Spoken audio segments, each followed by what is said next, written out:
Welcome students to easy business. Students, हमने अपना fire insurance का टॉपिक पूरा कवर कर लिया था, जिसमें हमने types of fire insurance policies भी पढ़ ली थी अपने लास्ट वीडियो में। ओके, तो स्टूडेंट्स आज हम करने जा रहे हैं हमारा लास्ट टॉपिक इसका, जो कि है मैराइन इंश्योरेंस। क्या होता है मैराइन इंश्योरेंस, पहले इसका मीनिंग देखते हैं। देखिए स्टूडेंट्स, मैराइन इंश्योरेंस क्या होता है? मैराइन इंश्योरेंस का मतलब है समुद्री इंश्योरेंस। ओके, अगर हम इसे कहें तो कोई भी ऐसा इंश्योरेंस जो कि सी वेज या सी रूट है, जैसे समुद्र के रास्ते हम अगर गुड्स को एक प्लेस से दूसरे प्लेस पे लेकर जा रहे हैं, तो रास्ते में अगर कोई भी डैमेज होती है, ओके, ड्यू टू रॉबरी, चाहे वो लूटपाट हो, ओके, जैसे रॉबर्स होते हैं, लुटेरे होते हैं, समुद्री लुटेरे, वो हमारे गुड्स को क्या कर ले, रॉब कर ले, ओके, या फिर कोई सी की क्या आती है, लहरें आती है, सी वेव्स कहते हैं जिसे, तो सी वेव्स की वजह से कोई हमारी शिप क्या हो जाए, डैमेज हो जाए, या हमारे गुड्स डैमेज हो जाए, या रास्ते में सी रूट पे आग लग जाए, या फिर कोई स्टॉर्म आ जाए, तो सी रूट में जितने भी हमारे गुड्स के डैमेज होने की पॉसिबिलिटीज है, उन सब रिस्क को कवर करने के लिए जो इंश्योरेंस पॉलिसी हम लेते हैं उसे हम क्या कहते हैं, मैराइन इंश्योरेंस। ओके, तो देखिए मैराइन इंश्योरेंस का मीनिंग देख लेते हैं। एक ऐसा insurance, okay, which provide protection, जो कि हमें प्रोटेक्शन प्रोवाइड करे, किससे? From the risk of marine parallels. Marine parallels क्या होते हैं जी? मैराइन मतलब समुद्री, और पैरल्स होते हैं खतरे। ओके, तो जो हमें समुद्री खतरों से प्रोटेक्शन प्रोवाइड करे, ओके, तो उसे हम क्या कहते हैं, मैराइन इंश्योरेंस। कौन कौन सा हो सकते हैं जी? देखिए मैंने 2-3 एग्जांपल लिखे हैं, या तो सी रॉबर्स हो, सी वेव्स हो, या फिर स्टॉर्म आ जाए, कुछ ऐसा हो। ओके, तो उन केसेस में अगर हमारे कोई गुड्स डिस्ट्रॉय होते हैं, या फिर डैमेज होते हैं, या फिर शिप का भी इंश्योरेंस होता है, ओके, तो अगर मैराइन इंश्योरेंस में मतलब सी रूट में कोई भी डैमेज होती है, तो उसके लिए जो इंश्योरेंस होता है उसे हम क्या कहते हैं, मैराइन इंश्योरेंस। ओके, अब स्टूडेंट्स देखिए, सबसे ओल्डेस्ट इंश्योरेंस है हमारा ये कौन सा? मैराइन इंश्योरेंस, जो कि कहां से शुरू हुआ था जी? ये ब्रिटेन से इटली कई शिप्स जाती थी पहले। ओके, ब्रिटेन से इटली जाती थी कई शिप्स। उस टाइम क्या हुआ था, इन मैराइन इंश्योरेंस की नीड पड़ी थी, तो ये इंश्योरेंस तब से चला आ रहा है। ओके, और 1774 में लंदन में इस इंश्योरेंस का सबसे ज्यादा यूज हुआ था, लार्ज स्केल पे यूज हुआ था मैराइन इंश्योरेंस का। ओके, तो आई थिंक मीनिंग क्लियर हो गया होगा। मैराइन इंश्योरेंस होता क्या है? बस सी वेज के रिस्क को कवर करने के लिए हम जो इंश्योरेंस लेते हैं उसे हम क्या कहते हैं, मैराइन इंश्योरेंस। ओके, अब स्टूडेंट्स बात आती है सब्जेक्ट मैटर, मतलब कौन कौन से इंश्योरेंस हो सकते हैं मैराइन इंश्योरेंस में। Okay, subject matter of marine insurance, कौन कौन से सब्जेक्ट के हम इंश्योरेंस ले सकते हैं? देखिए, जिसमें 4 टाइप के इंश्योरेंस होते हैं, कार्गो, हल, फ्रेट और लायबिलिटी। देखिए फर्स्ट पढ़ते हैं कार्गो इंश्योरेंस क्या होता है। देखिए कार्गो का मीनिंग होता है गुड्स। शिप के अंदर जो आप गुड्स को लेके जा रहे हो, ओके, शिप के अंदर जितने भी आपके गुड्स रखे हुए, आपका माल रखा हुआ है, ओके, उस माल का अगर हम इंश्योरेंस करवाए, उन गुड्स का अगर इंश्योरेंस करवाए, तो उसे हम क्या कहते हैं, कार्गो इंश्योरेंस। क्या कहते हैं? Cargo insurance. ओके, अब सिर्फ ध्यान रखना, आप क्या कर सकते हो, आपके जो गुड्स की वैल्यू है, मान लीजिए शिप में जा रहे हैं 50,000 के गुड्स, कितने के? 50,000 के। तो अगर आप चाहो तो वो गुड्स प्लस में आपको उसके गुड्स के ऊपर जो प्रॉफिट होने वाला है उसका भी इंश्योरेंस करवा सकते हो। जैसे मैंने कहा कि 50,000 रुपीज के गुड्स है और 10,000 रुपए उस पर क्या होना था, प्रॉफिट होना था आगे सेल करने पे। एक एजम्पशन बेस क्या लिया कि 10,000 का उस पर क्या होना था, प्रॉफिट होना था। तो आप चाहो तो 60,000 का इंश्योरेंस ले सकते हो, जिसमें क्या आ जाएगा जी? जिसमें 2 चीजें आ जाएगी, एक तो क्या, एक तो आ गई जी गुड्स, और प्लस में आपका प्रॉफिट।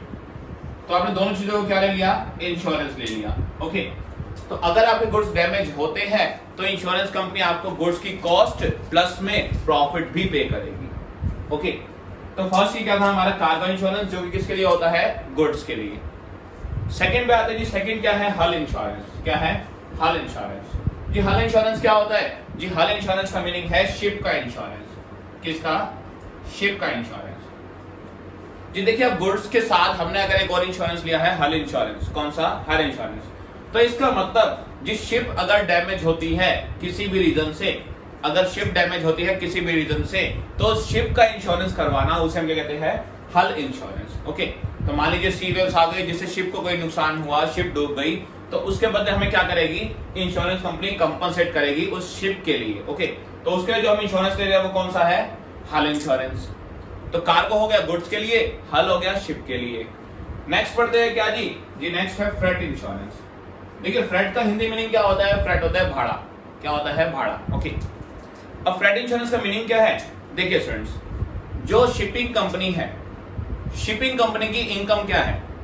शिपिंग कंपनी ने गुड्स को एक प्लेस से दूसरे प्लेस तक लेके जाना है। ओके, तो उन्होंने बदले में क्या लेना है? उन गुड्स को वहां तक पहुंचाने के लिए फ्रेट चार्ज करना है, भाड़ा लेना है। ओके, अब आप क्या कर सकते हैं? देखिए शिपिंग कंपनी अगर चाहे तो वो फ्रेट का इंश्योरेंस करवा सकती है, भाड़े का इंश्योरेंस करवा सकती है।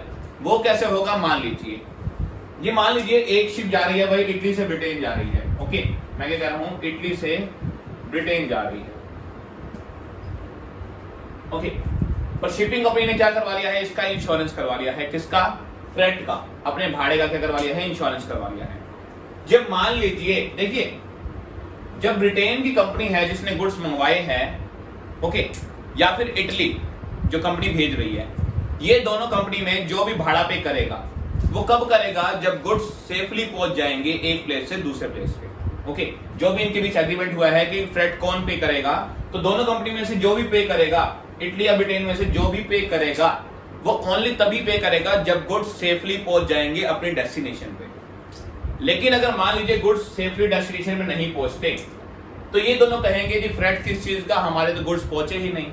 ओके, तो उसमें क्या होगा जी? शिपिंग कंपनी का फ्रेट का नुकसान ना हो तो शिपिंग कंपनी अगर चाहे तो इंश्योरेंस कंपनी से अपने फ्रेट का क्या करवा सकती है? इंश्योरेंस करवा सकती है कि गुड्स चाहे सेफली पहुंचे या ना पहुंचे, मुझे उसका फ्रेट मिलेगा ही मिलेगा। ओके, शिपिंग कंपनी को उसका फ्रेट मिलेगा ही मिलेगा। अगर ना पहुंचे तो इंश्योरेंस कंपनी से मिलेगा, और पहुंच गए तो इन दोनों में से कोई भी पे करेगा। ओके, तो ये किसका हो गया जी? फ्रेट का इंश्योरेंस हो गया जी। नेक्स्ट आते हैं, लास्ट क्या है जी? Liability insurance. अब लायबिलिटी इंश्योरेंस क्या होता है जी? ये इंपॉर्टेंट है, ये ध्यान से सुनना। देखिए स्टूडेंट्स, क्या होता है? मान लीजिए एक शिप जा रही है जिसका इंश्योरेंस हुआ है। ओके, एक शिप जा रही है जिसने क्या लिया है? लायबिलिटी इंश्योरेंस लिया है। Liability insurance. ओके, मैं कह रहा हूं एक एबी शिप है, ये जा रही है और इसने लायबिलिटी इंश्योरेंस करवा रखा है। आगे समुद्र में रास्ते में क्या होता है? एक XY शिप जा रही थी। ओके, एक XY शिप जा रही थी। एबी शिप का एक्सीडेंट हो गया XY शिप से। एबी शिप ने XY शिप के अंदर कोलैप्स कर दिया। ओके, और इनका क्या हो गया? आपस में एक्सीडेंट हो गया। अब देखिए XY शिप को मान लो डैमेज हो गई। XY जो शिप थी वो क्या हो गई? डैमेज हो गई। तो XY शिप वाले क्या मांगेंगे जी? उस डैमेज के लिए क्लेम मांगेंगे कि हमारा जितना नुकसान हुआ है वो पे करो। ओके, किससे मांगेंगे? एबी कंपनी से। तो यहां पर क्या होता है? अगर एबी कंपनी ने एक लायबिलिटी इंश्योरेंस करवा रखा है। कौन सा? Liability insurance. ये लायबिलिटी इंश्योरेंस का मतलब क्या है कि अगर वो शिप किसी थर्ड पार्टी या थर्ड शिप को नुकसान पहुंचाती है, तो उस नुकसान में जितना भी क्या होगा, जितना भी लॉस होगा थर्ड शिप का, वो कौन बियर करेगी? इंश्योरेंस कंपनी, अगर ये इंश्योरेंस ले रखा है तो। अदरवाइज किसको पे करना पड़ेगा? एबी कंपनी को। ओके, तो आई थिंक ये भी अच्छे से क्लियर हो गया होगा कि अगर XY कंपनी को कोई डैमेज होता है तो अगर ये इंश्योरेंस ले रखा है तो इंश्योरेंस कंपनी उस डैमेज को पे करेगी। लेकिन अगर ये इंश्योरेंस नहीं करवा रखा तो एबी कंपनी को जितना भी लॉस हुआ है यहाँ पर XY कंपनी को, तो एबी कंपनी को वो लॉस पे करना पड़ेगा। ओके, तो ये हमारा क्या है होता है जी? Liability insurance. तो ये चार टाइप के इंश्योरेंस आ सकते हैं किसमें? हमारे मैराइन इंश्योरेंस में। ओके, तो स्टूडेंट्स आई थिंक ये अच्छे से क्लियर हो गए होंगे। जो प्रिंसिपल इसके दो हैं, ओके, मैराइन इंश्योरेंस के कौन कौन से हैं? फर्स्ट ऑफ ऑल है कि क्या? Principle of insurable interest. क्या होता है इंश्योरेबल इंटरेस्ट? देखिए हमने पढ़ा था कि जिन चीजों का हम इंश्योरेंस करवा रहे हैं, ओके, तो उसमें क्या होना चाहिए? हमारा कोई ना कोई इंश्योरेबल इंटरेस्ट होना चाहिए, हमारा कोई ना कोई उसके साथ रिलेशन होना चाहिए। ओके, जैसे कि यहाँ पर बात क्या हुई है? मैराइन इंश्योरेंस में हमें इंश्योरेबल इंटरेस्ट कब चाहिए? Only at the time of damage. मतलब जब गुड्स डैमेज हुए हैं उस टाइम हमारा क्या होना चाहिए? गुड्स में इंश्योरेबल इंटरेस्ट होना चाहिए। ओके, मतलब हम उसके या तो मालिक होने चाहिए या हमारा कोई ना कोई उसके साथ क्या होना चाहिए? रिलेशन होना चाहिए। और देखिए मैराइन इंश्योरेंस में क्या होता है? मान लीजिए एक प्लेस से दिल्ली से कोई गुड्स जा रहे हैं मुंबई तक। ओके, दिल्ली से कोई गुड्स जा रहे हैं मुंबई तक, तो क्या हो रहा है? मान लीजिए वो सी रूट से जा रहे हैं। ओके, तो सी रूट से क्या होगा, अब मान लीजिए रास्ते में क्या होता है, जैसे ही देखिए दिल्ली ने यहां से गुड्स भेजे, जैसे ही दिल्ली ने यहां से क्या किया, गुड्स भेजे, मुंबई वालों के पास उस गुड्स की ओनरशिप आ गई, उस गुड्स की क्या हो गई, ओनरशिप ट्रांसफर हो गई, क्योंकि यहां से इन्होंने सेल कर दिए, पहले ये मालिक थे गुड्स के, जैसे इन्होंने भेज दिए अब वो ओनरशिप किसको ट्रांसफर हो गई, मुंबई वालों को, किसको, मुंबई वालों को, ओके, जहां पे गुड्स जा रहे हैं। तो अब इंश्योरेबल इंटरेस्ट किसका है गुड्स में, जी मुंबई वालों का, किसका है, मुंबई वालों का। तो खाली मेराइन इंश्योरेंस ऐसा है जिस केस में क्या होता है जी, जैसे ही गुड्स सेल हो जाते हैं, जैसे ही गुड्स सेल हो गए दिल्ली से कहां पे, मुंबई में, उसी टाइम इंश्योरेंस भी ट्रांसफर हो गया दिल्ली से मुंबई कंपनी की तरफ। तो खाली मेराइन इंश्योरेंस में क्या होता है कि इंश्योरेंस ट्रांसफर हो जाता है किससे, from seller to buyer, okay. और डैमेज के टाइम, हमें डैमेज के टाइम इंश्योरेबल इंटरेस्ट होना जरूरी है गुड्स में, ओके। तो ये क्या होता है, principle of insurable interest. Next है जी प्रिंसिपल ऑफ इम्प्लाइड वारंटीज। ये क्या होता है कि हमने इसकी बात पहले भी की थी, दो टाइप की आपकी कंडीशंस होती है, एक होती है एक्सप्रेस्ड, एक होती है इम्प्लाइड। देखिए जब भी आप इंश्योरेंस करवाते हैं, एक्सप्रेस टर्म्स कौन सी होती है जी, एक्सप्रेस कंडीशंस वो होती है जो इंश्योरेंस कंपनी आपको बताती है सब कुछ, ओके, उसे हम कहते हैं एक्सप्रेस्ड कंडीशंस। और इम्प्लाइड क्या होती है जी, इम्प्लाइड कंडीशंस वो कंडीशंस होती है जो अपने आप इम्प्लाय होती है, मतलब वो बताने की नीड नहीं होती। कौन कौन सी हो सकती है, देखिए इम्प्लाइड वारंटीज का मतलब क्या है, पहला कह रहा है वर्थीनेस ऑफ शिप। कौन सा कह रहा है, वर्थीनेस ऑफ शिप। जी अगर मान लीजिए आपके शिप में कोई ना कोई प्रॉब्लम है, आपके शिप में क्या है, कोई ना कोई प्रॉब्लम है, ओके, और आप उस शिप को इंश्योरेंस करवा के ऐसे ही बिना रिपेयर करवाए आप वॉयज पे ले जाते हैं, यात्रा पे ले जाते हैं, और मान लीजिए सब क्या हुआ जी, इन बिटवीन द वे, रास्ते में क्या हुआ जी, रास्ते में मान लीजिए उस शिप को नुकसान हो गया, वो शिप डैमेज हो गई, ओके। तो यहां पर आपको इंश्योरेंस कंपनी कोई भी क्लेम नहीं देगी, क्योंकि आपने शिप की वर्थीनेस को चेक नहीं करवाया था, शिप में पहले से ही क्या था, कोई ना कोई फॉल्ट था। तो ये क्या है जी, ये इम्प्लाइड वारंटी है, ये आपको इंश्योरेंस कंपनी बताएगी नहीं कि आपने पहले चेक करवा के ले जाना है, ये आपको खुद से करना पड़ेगा। क्या जी, जी आपको वर्थीनेस शिप की चेक करनी पड़ेगी कि शिप अच्छी कंडीशन में है या नहीं है, तभी उसको वॉयज पे लेके जाओ, अदरवाइज ना लेके जाओ, ओके, अदरवाइज उसको रिपेयर करवाओ देन लेके जाओ। तो फर्स्ट ये थी इम्प्लाइड। सेकंड क्या है जी, नॉन डेविएशन।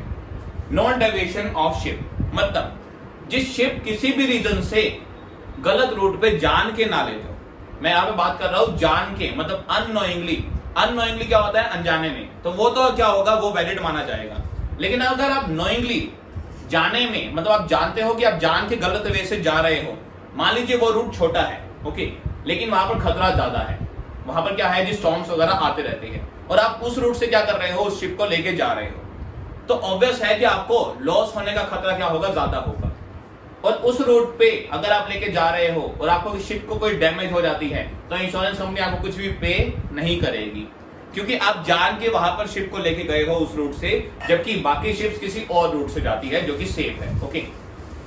अब किन किन कंडीशंस में ये डेविएशन अलाउड होगा, मतलब किन किन कंडीशंस में आप शिप को किसी और रूट से लेके जा सकते हो, वो सुनिए जी। अगर आपको लगता है कि हमारा रूट चेंज करने से क्या होगा जी, गुड्स हमारे सिक्योर रहेंगे, अगर गुड्स की प्रोटेक्शन के लिए हम रूट चेंज करते हैं तो तब वो वैलिड माना जाएगा, ओके, डेविएशन। सेकंड जी, सेकंड डेविएशन कब वैलिड माना जाएगा जी, अगर उससे पीपल की लाइफ सिक्योर होती है, किससे, जो भी पर्सन्स वहां पर वॉयज कर रहे हैं उस शिप में, अगर उनकी लाइफ सिक्योर होती है रूट चेंज करने की वजह से, तो भी क्या होगा, वो वैलिड माना जाएगा, ओके, वो डेविएशन क्या माना जाएगा, वैलिड माना जाएगा, ओके। और क्या रीजन हो सकते हैं जी, एक रीजन ये भी हो सकता है, मान लीजिए जो कैप्टन है वो अचानक से शिप को कंट्रोल नहीं कर पाया, वो अचानक से शिप को कंट्रोल नहीं कर पाया, बहुत तेज स्टॉर्म था, तो वो अचानक से रूट उसको चेंज ऑटोमेटिकली हो गया, वो उसको कंट्रोल में नहीं ला पाया शिप को, तो भी क्या होगा, वो डेविएशन आपका वैलिड माना जाएगा। तो ये कुछ कंडीशंस है जिसमें आपका डेविएशन वैलिड माना जाएगा, अदरवाइज आप अपने मर्जी से शिप को डेविएशन नहीं कर सकते। अच्छा मान लीजिए कोई इमरजेंसी आ गई, किसी की लाइफ बचानी है, तो किसी पर्सन की लाइफ को सेव करने के लिए अगर आप रूट चेंज करते हैं तो वो भी क्या माना जाएगा, वो भी वैलिड माना जाएगा, ओके। तो ये कुछ टर्म्स है जहां पे डेविएशन अलाउड होगा, अदरवाइज डेविएशन अलाउड नहीं होता, ओके। एंड लास्ट है legality of venture. Legality of venture मतलब जो आपकी यात्रा है वो क्या होनी चाहिए, लीगल होनी चाहिए, या आपका जो बिजनेस है वो क्या होना चाहिए, लीगल होना चाहिए। लीगल मीन्स क्या होगा जी, मान लीजिए अगर उसके पीछे कोई चोरी का पर्पस है, कोई भी आपको कोई भी फ्रॉड है, मान लीजिए गुड्स चोरी के है, या फिर आपके गुड्स ऐसे हैं जो ड्रग्स वगैरह या अल्कोहल ये चीजें आप लेके जा रहे हैं छिपा के, या फिर मैं कहता हूं कि आपके गुड्स कैसे है जी, इलीगल नेचर के, कैसे है, इलीगल नेचर के, या फिर आप टैक्स छिपा रहे हैं, टैक्स बचा रहे हैं, तो ऐसा कोई भी अगर आपका इलीगल पर्पस है आपके वेंचर के लिए, ओके, अगर कोई भी क्या है इलीगल पर्पस है, तो वहां पर इंश्योरेंस कंपनी आपको कोई भी क्लेम पे नहीं करेगी। ओके, ओनली लीगल आपका अगर वेंचर है, अगर आपका लीगल पर्पस है गुड्स को एक प्लेस से दूसरे प्लेस पे ले जाने का, तभी क्या होगा, इंश्योरेंस वैलिड होगा, अदरवाइज इंश्योरेंस वैलिड नहीं होगा। ओके, तो ये चीजें ऑटोमेटिकली इंप्लाई होती है, मतलब ये बताने की जरूरत नहीं है कि आपका ये लीगल होना चाहिए पर्पस, ये ऑटोमेटिकली क्या होगी उस पर इंप्लाई होगी, मतलब ऑटोमेटिकली अप्लाई होगी उसके ऊपर। तो स्टूडेंट ये था हमारा टॉपिक, क्या मैराइन इंश्योरेंस का पूरा टॉपिक जो कि आज हमने कवर किया। इसके आगे स्टूडेंट हमें एक पॉइंट दे रखा है जिसमें क्या है, जो लाइफ इंश्योरेंस और जनरल इंश्योरेंस में डिफरेंस दे रखा है। ओके, तो लाइफ इंश्योरेंस और जनरल इंश्योरेंस में मैंने आपको डिफरेंस वैसे बता भी रखा है। देखिए, लाइफ इंश्योरेंस की कोई लिमिट नहीं होती, कितने का भी इंश्योरेंस करवा सकते हैं। जनरल इंश्योरेंस की क्या होती है, एक लिमिट होती है, जितने के गुड्स है, जितने की प्रॉपर्टी है, उतने का क्या करवा सकते हैं, इंश्योरेंस करवा सकते हैं। जो लाइफ इंश्योरेंस में क्या होता है, लाइफ इंश्योरेंस में प्रोटेक्शन प्लस इन्वेस्टमेंट होती है।